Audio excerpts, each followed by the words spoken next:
So we'll go there. We'll go Yep. there. All right, there we go. First things first, name and title. Lieutenant Joe Johnson. I'm the administrative lieutenant for the Stevens Point Police Department. All right. So Joe, give us just the 10,000-foot view of this. What happened today in Stevens Point and why is this significant? So it actually happened yesterday morning. Ultimately, it was an investigation that's kind of culminated yesterday over the last couple months. A couple signed search warrants for a few residences here in Stevens Point were granted from the district attorney's office, and we used our Stevens Point Plover SWAT team to execute those warrants. Yesterday morning, about 8:30 is when we started prepping for it. I think the execution was more closer to 9:30 and 10 o'clock. So then, what was the reason for the SWAT team then? Why such the big response for this? Obviously, I guess on the surface, you're going two houses at once, so that way they don't clear one of them out while you're making arrests at the other. But other than that, why such the big response? We actually didn't hit the houses at the same time. We did Water Street first, and then we went to Forest Street.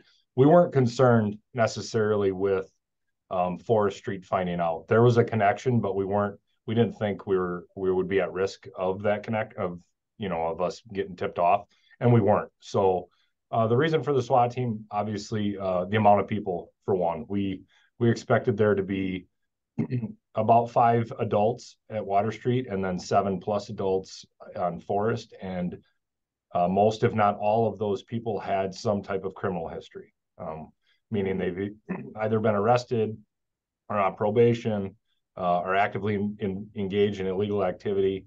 And some of that criminal history was violent. So because of the amount of people, it is a residence, and the fact that there's narcotics involved, which is why we went with the SWAT team. So then you make the arrests, and then you also had one house inspected and and condemned essentially. What went into that decision? Yeah, so it's not necessarily condemned. It's just at this point it's labeled uninhabitable. So we've been having some issues with 500 Forest Street. The owner of that residence passed away several months ago.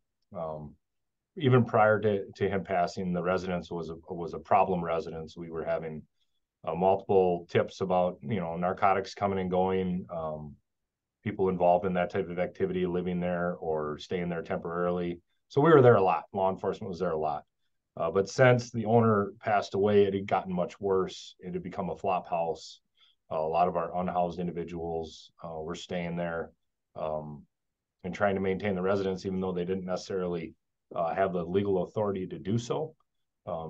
So we knew that there were some issues with this residence. And so we contacted the inspections department after we had secured the residence to come and check it out. And because of some issues, some violations with the inspection department, they deemed it uninhabitable. And I don't know if they call it pink slipped or what they called it, but they marked the residence. And until those fixes can be made, nobody is allowed to stay there. Gotcha. Oh, one more I've that actually, well, I've got one follow up on sure. that particular Go point, for Mike, it. if you don't Thanks. mind. Um, with such a kind of legal gray area, given the official owner of the house had passed away, what all goes into your back end for getting search warrants or permission? Because at that point, the people who are in there clearly don't own it, as you said. So why, I guess, what was all the hassle to get to that point? Yeah, so getting a search warrant isn't necessarily that troublesome uh, based on whoever's there, because I think legally these people, because they've been staying there for so long, they could, by state law, probably say that it is their legal residence.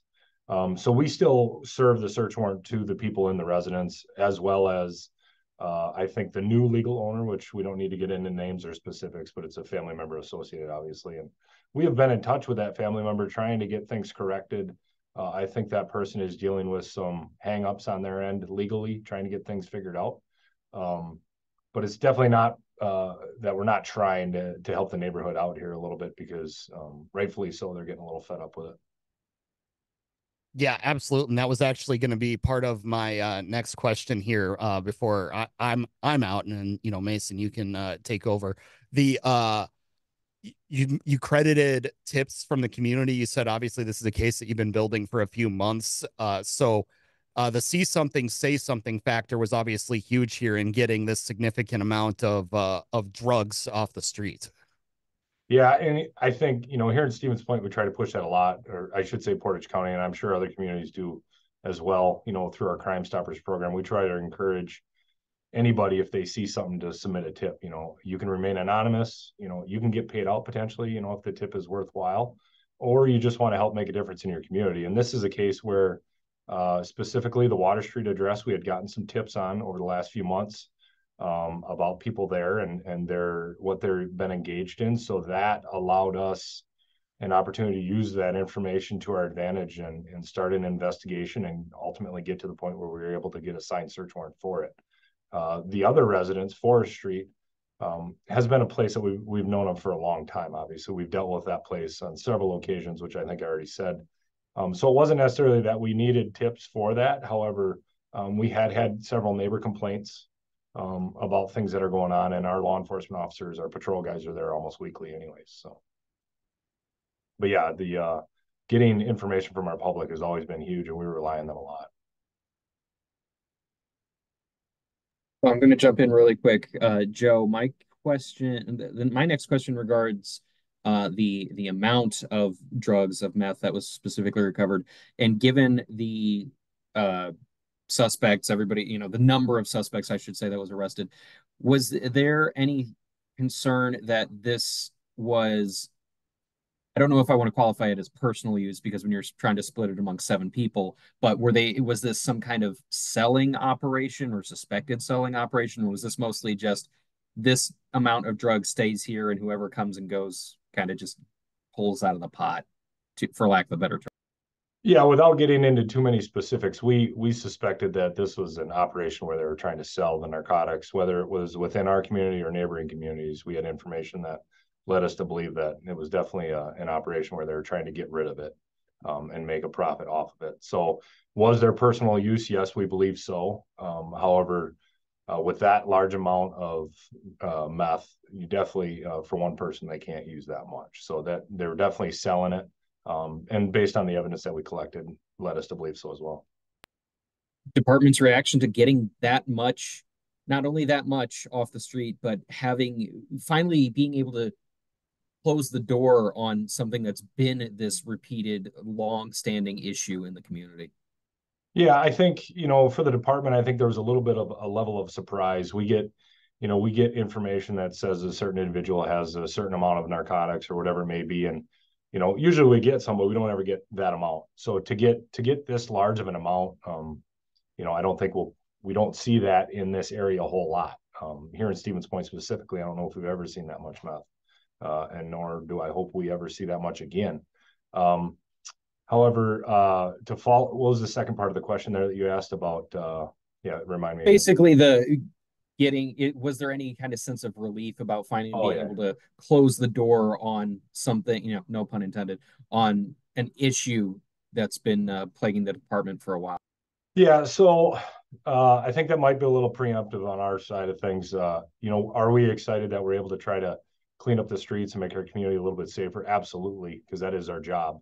However, we know that some things are only temporary and that this could potentially only be a temporary fix.